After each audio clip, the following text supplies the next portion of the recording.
আসসালামু আলাইকুম। আপনাদের সাথে আছেন মিরাজুল ইসলাম। শিরোনামে থাকছে অ্যাম্বুলেন্স ভুটভুটির সংঘর্ষ। এবারে বিস্তারিত।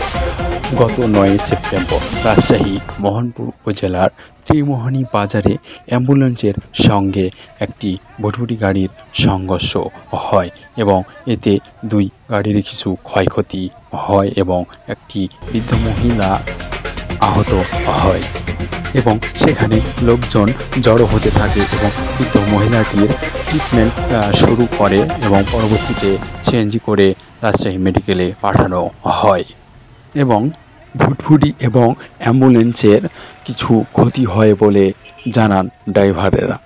এবং এই সংঘর্ষের পরেও অ্যাম্বুলেন্স এবং ভুটভুটি গাড়িটি রাস্তার পাশে দাঁড় করিয়ে রাখা ছিল। মেইন রাস্তাতে গাড়ি চলাচলের পরিমাণও বেশি ছিল, তার ফলে এই ঘটনাটি ঘটে। ধন্যবাদ। আজ এই পর্যন্ত শেষ করছি। খোদা হাফেজ।